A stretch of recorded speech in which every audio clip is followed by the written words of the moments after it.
Dikata pemalas, yang mengatakan kita pemalas, penjajah. Sebab Melayu tak tunduk pada penjajah. Biar mati berdiri daripada hidup berlutut. Biar mati bersiram darah daripada mati dalam kongkongan.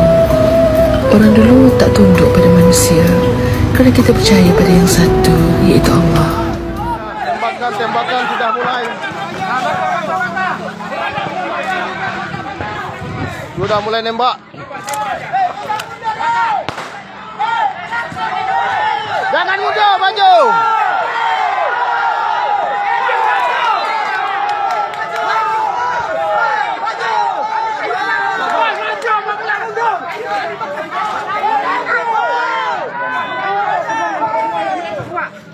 Gas air mata sudah mulai berterbangan.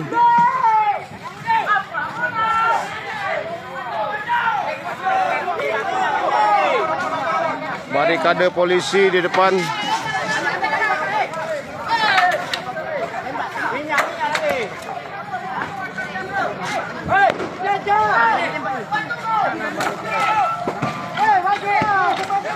Polisi maju terus.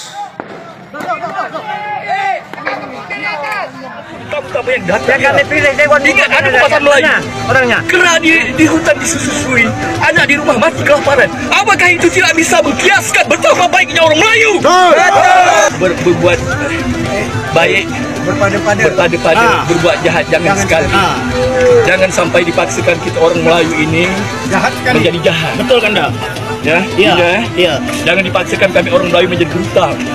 Jangan paksakan kami menjadi anarkis. Ibu bayangkan kejadian Bung Tomo dulu. Apa masalahnya? Negara mau diserahkan kepada penjajah Belanda Inggris. Ini kami negara, rakyat kami kampung-kampung mau diserahkan kepada investor Cina, investor asing.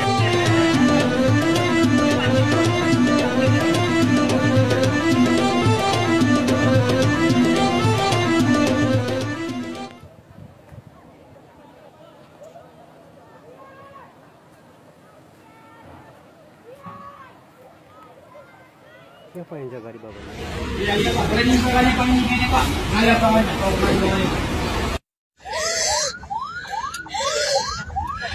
Anak kita kritis bang, kasihan saya nengok bang. Bang, bantu kami bang. Anak kita kritis satu bang. Ini ada pemda. Anak kita kritis satu nih bang.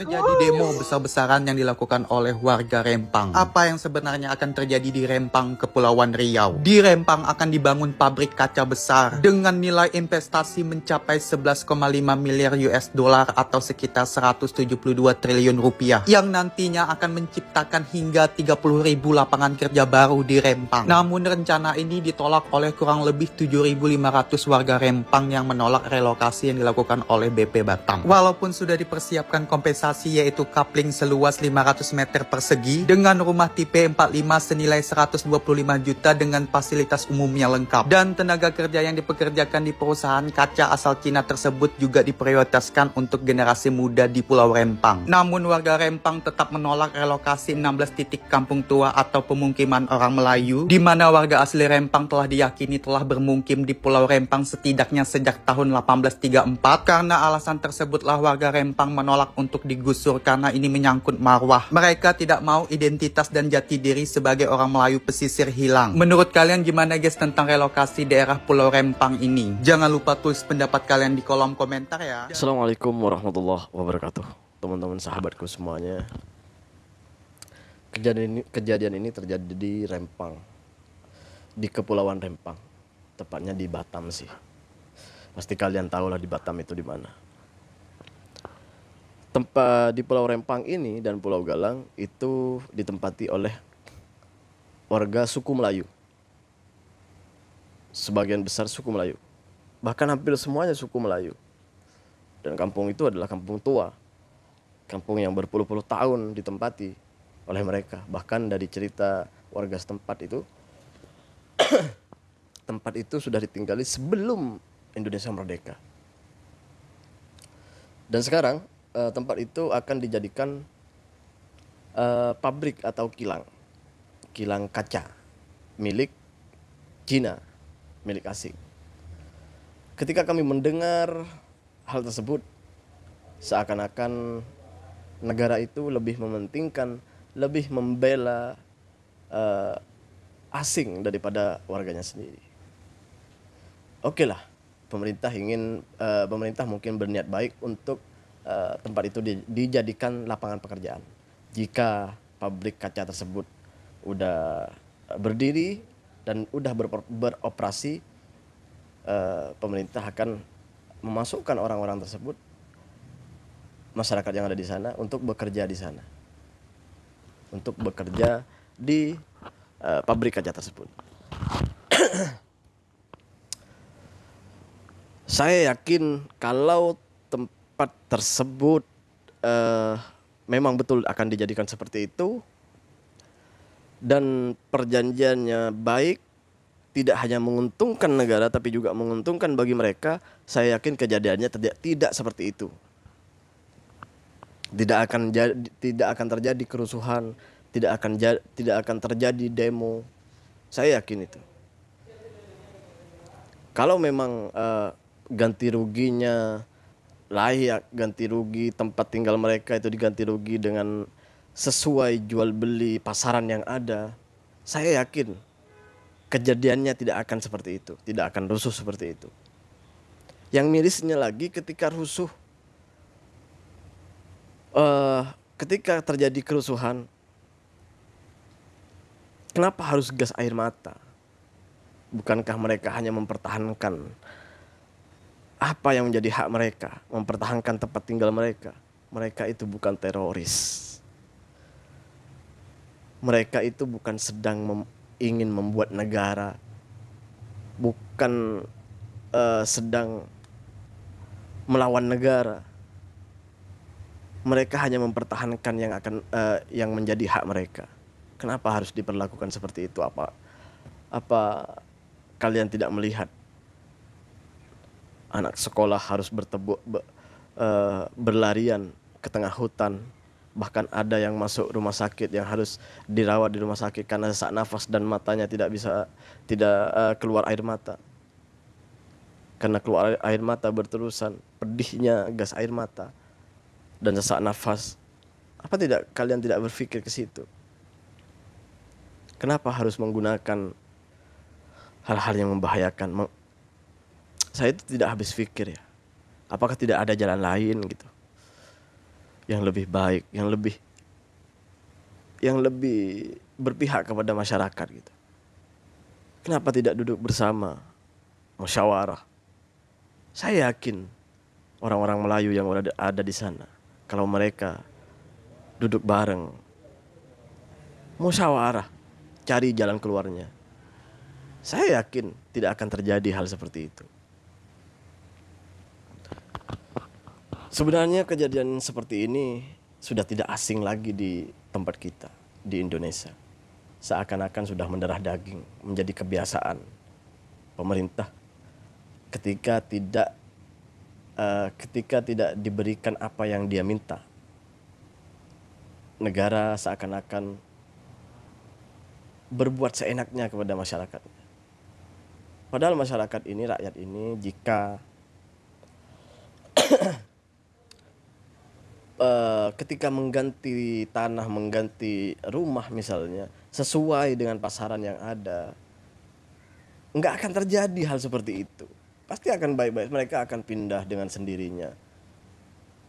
Tapi dia gantinya harus ada, maksudnya jika memang mau diganti dengan uangnya harus ada. Berikan uangnya dulu, baru mereka suruh pindah.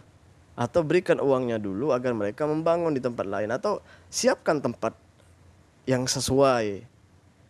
Kalau misalnya rumah yang kami tinggali misalnya seharga, kalau dijual misalnya seharga 100 juta, terus diganti dengan rumah yang hanya kisaran di harga 10 juta, ya nggak mungkin mau lah.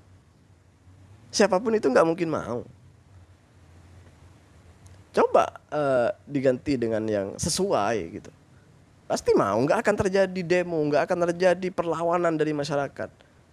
pasti mereka akan pindah dengan sendirinya. Kalau misalnya rumah itu pasarannya 100 juta diganti juga dengan 100 juta atau setidaknya lah 90 juta, saya yakin mereka akan pindah dengan sendirinya. Benar guys, saya yakin itu. Tapi kalau harga 100 juta diganti dengan 10 juta, rumah dengan kisaran harga 10 juta, siapa yang mau guys? Sebodoh-bodohnya orang nggak akan mau guys. Itu yang pertama. Lagipun di Rempang itu menurut cerita mereka itu mereka sudah tinggal berpuluh tahun di sana dan menjadi ya peninggalan sejarah mungkin lah untuk mereka. Itu yang mereka pertahankan. Tanah kelahiran mereka itu yang mereka pertahankan. Itu yang lagi guys. Apa iya di tempat kita itu hanya di Pulau Rempang aja yang bisa dibuat kilang atau pabrik? Apa nggak ada tempat lain? Kenapa nggak cari tempat lain gitu? Sekiranya tidak mengganggu masyarakatnya, sekiranya tidak membuat kegaduhan seperti itu di masyarakatnya. Cobalah cari tempat lain. Masa iya nggak ada gitu? Masa hanya di pulau itu? Kan kita masih banyak beribu-ribu pulau. Mungkin yang lebih strategis juga banyak. Jika negara memang ingin membantu masyarakatnya untuk membuka lapangan pekerjaan agar masyarakatnya keluar dari kemiskinan, mendapatkan pekerjaan yang layak. Apa iya nggak ada tempat lain? Nggak ada tanah kosong lain di Batam? Ayolah. Jangan selalu membuat rakyatnya ini menderita. Kita ini sudah cukup gitu. Kita itu terkadang itu nggak tahu harus mengadu kepada siapa. Karena pemerintah seakan-akan orang-orang yang ada di dalam pemerintahan seakan-akan membutuhkan kita hanya saat pada pemilu. Baik sama kita itu pada saat pemilu. Setelah mereka menjabat, lupa kepada kita. Itulah kebiasaannya udah seperti itu. Nggak bisa dipungkiri itu semua. Mudah-mudahan ke depan bisa lebih baik buat masyarakat Melayu yang ada di Rempang dan Galang dan sekitarnya semuanya. Mudah-mudahan menemukan jalan keluar, dimudahkan segala urusannya. Amin ya Allah. Baik teman-teman. Oke, sampai di sini video kami. Assalamualaikum warahmatullahi wabarakatuh. Jangan lupa sholawat guys.